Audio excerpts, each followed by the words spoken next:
बांग्लादेश की साबिक वज़ीर-ए-आज़म खालिदा ज़िया 80 साल की उम्र में इंतकाल कर गईं। खालिदा ज़िया बांग्लादेश की पहली खातून वज़ीर-ए-आज़म थीं। वो जिगर, ज़ियापतीस, दिल समेत मुतादिद बीमारियों में मुब्तला थीं। कई रोज़ से वेंटिलेटर पर थीं और ढाका के निजी अस्पताल में ज़ेरे इलाज थीं। हसीना वाजिद के दौर में खालिदा ज़िया पर करप्शन के मुकदमात बने।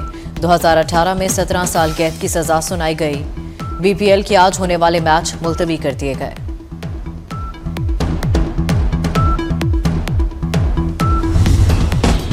सदर मुमलिकत और वज़ीर-ए-आज़म का बांग्लादेश के साबिक वज़ीर-ए-आज़म बेगम खालिदा ज़िया के इंतकाल पर इज़हार अफसोस।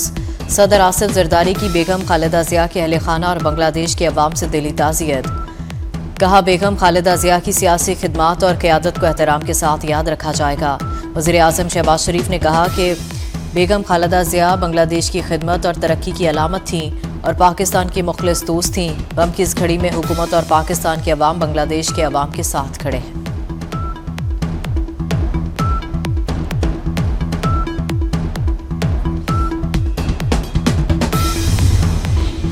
वज़ीर-ए-आज़म की रूसी सदर की रिहाइशगाह को निशाना बनाने की मज़म्मत। समाजी राब्ते की वेबसाइट एक्स पर अपने पैगाम में वज़ीर-ए-आज़म ने कहा, ऐसे इक़दामात आलमी अमन और सलामती के लिए संगीन खतरा है। पाकिस्तान रूसी सदर हुकूमत और अवाम से मुकम्मल इज़हार यकजहती करता है। अमरीकी सदर डोनाल्ड ट्रंप का भी कहना है कि पुतिन की रिहाइशगाह पर यूक्रेनी हमले का सुनकर बहुत बुरा लगा। रूस ने इल्ज़ाम आयद किया कि यूक्रेन ने सदर पुतिन की सरकारी रिहाइशगाह पर हमला किया है। हमले को रूसी हुकूमत ने रियासती दहशतगर्दी भी करार दिया। हमले के वक्त सदर पुतिन के रिहाइशगाह पर मौजूद होने का नहीं बताया गया।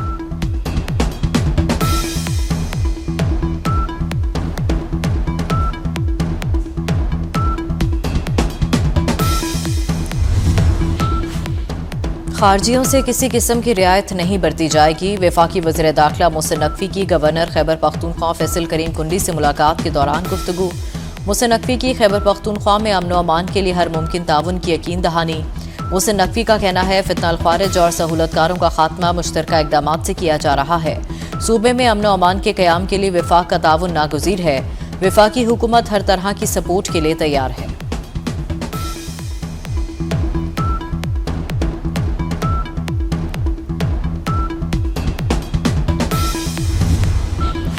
पाकिस्तान ने इसराइल की जानिब से सोमालीलैंड को तस्लीम करने का इक़दाम मुस्तरद कर दिया। सोमालीलैंड को मुल्क तस्लीम करने के इसराइली इक़दाम के खिलाफ अक़वाम मुत्तहिदा की सलामती कौंसिल का हंगामी इजलास। पाकिस्तानी नायब मंदूब उस्मान जदून ने कहा कि इसराइल गज़ा से फ़लस्तीनियों को दरबदर करके सोमालीलैंड भेजना चाहता है।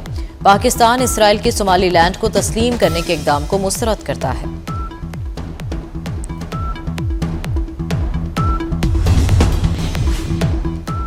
हमास ने अल-कसाम ब्रिगेड के तर्जुमान अबू उबैदा की शहादत की तस्दीक कर दी। अल-कसाम ब्रिगेड के नए तर्जुमान ने अबू उबैदा समेत दीगर कमांडरों के जाँ बहक होने की तस्दीक भी की। तर्जुमान के मुताबिक अबू उबैदा का असल नाम हुज़ैफा था। नए तर्जुमान को भी अबू उबैदा का नाम दिया गया। अबू उबैदा ने 20 साल से ज़ायद अरसे तक अल-कसाम के तर्जुमान की जिम्मेदारियां संभाली। Chairman Peoples Party Bilawal Bhutto Zardari की घोटकी में मुत्तहिदा अरब अमारात के वजीर शेख अल निहान बिन मुबारक से मुलाकात। बिलावल भुट्टो ने घोटकी के सियासी रहनुमाओं से भी मुलाकातें की। पंजाब भर के सरकारी स्कूलों में 4 साल बाद मिडिल के इम्तिहानात बोर्ड के तहत होंगे। 25 लाख से ज्यादा बच्चे इम्तिहान देंगे। 8वीं बोर्ड का इम्तिहान 5 मार्च 2026 से लिया जाएगा।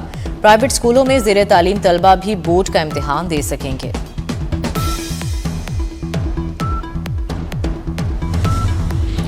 कराची में यूट्यूबर अदालत पेशी पर रजब भट्ट पर तशद्दुद करने वाले वकला के खिलाफ मुकदमा दर्ज। मुकदमा सिटी कोर्ट थाने में दर्ज किया गया। रियाज सोलंकी, फतह चांटियो और दीगर वकला नामजद। मुकदमे में तशद्दुद, जान से मारने की धमकियां और दीगर दिफात शामिल।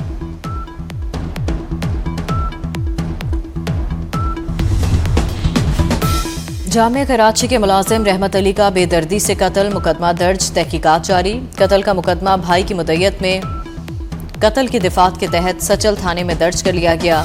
भाई मोबाइल फ़ोन बनवाने का भूल कर गया और वापस नहीं आया। रहमत अली की गुज़िश्ता रोज़ बोरी बंद लाश सफूरा घूट से मिली थी।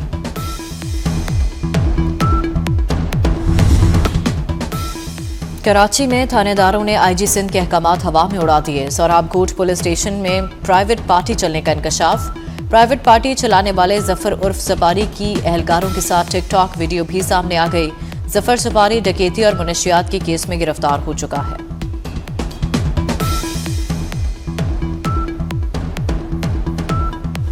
अफगान तालिबान रजीम के तहत अफगानिस्तान में सिक्योरिटी बहरान बरकरार। आलमी सतह पर अफगानिस्तान गैर महफूज तरीन ममालिक में शुमार। Think tank institute for economics and peace की सालाना ग्लोबल पीस इंडेक्स रिपोर्ट जारी। रिपोर्ट के मुताबिक तालिबान रजीम में अफगानिस्तान में सिक्योरिटी बहरान शिद्दत इख्तियार कर गया। आलमी दर्जाबंदी में अफगानिस्तान 163 में से 158वें नंबर पर पहुंच गया। अफगानिस्तान बदस्तूर गैर महफूज ममालिक की सफ में शामिल है।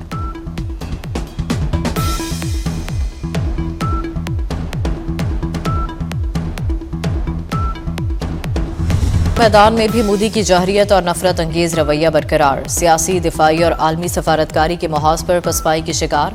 भारत ने एक मरतबा फिर खेल को सियासत की नजर कर दिया। पाकिस्तान क्रिकेट के बाद अब बांग्लादेश क्रिकेट भी भारतीय इंतहा पसंद हिंदुओं के तासुब की भेंट चढ़ गई। इंतहा पसंद हिंदुत्वा जमात शिवसेना की बांग्लादेशी क्रिकेटर्स की इंडियन प्रीमियर लीग मैचों में शिरकत की मुखालफत। हरियाणा में शिवसेना के सरबराह नीरज सेठी ने बांग्लादेशी खिलाड़ियों को भारत में मैचेस खेलने की इजाजत न देने का ऐलान कर दिया।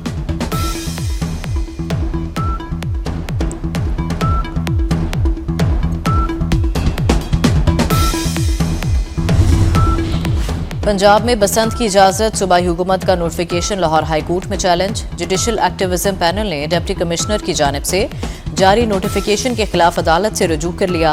दरखास्त में पंजाब हुकूमत समेत दीगर को फरीक बनाया गया। बसंत मनाने का नोटिफिकेशन वापस लेने की इस्तदा। और नए साल की आमद पर दुबई में जश्न होगा और भरपूर होगा। 8 रोज़ा तकरीबात का ऐलान। साले 9 की तकरीबात 31 दिसंबर से 7 जनवरी तक जारी रहेंगी। रंगारंग शोज होंगे। आतिशबाजी और लाइव म्यूजिक का भी लगेगा खूब तड़का। खारजियों से किसी किस्म की रियायत नहीं बरती जाएगी। वफाकी वज़ीर दाखिला मोहसिन नकवी की गवर्नर खैबर पख्तूनख्वा फैसल करीम कुंडी से मुलाकात के दौरान गुफ्तगू। मोहसिन नकवी की खैबर पख्तूनख्वा में अमन व अमान के लिए हर मुमकिन ताउन की यकीन दहानी। मोहसिन नकवी का कहना है फितनल ख्वारिज और सहूलतकारों का खात्मा मुश्तरका इकदामात से किया जा रहा है। सूबे में अमन व अमान के क़याम के लिए वफाक का ताउन नागुज़ीर है। वफाकी हुकूमत हर तरह की सपोर्ट के लिए तैयार है।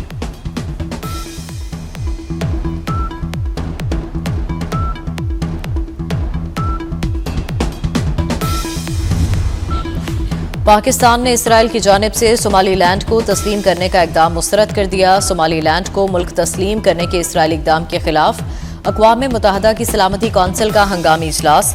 पाकिस्तानी नायब मंदूब उस्मान जदून ने कहा कि इसराइल गज़ा से फ़लस्तीनियों को दरबदर करके सोमालीलैंड भेजना चाहता है। पाकिस्तान इसराइल के सोमालीलैंड को तस्लीम करने के इकदाम को मुस्तरद करता है।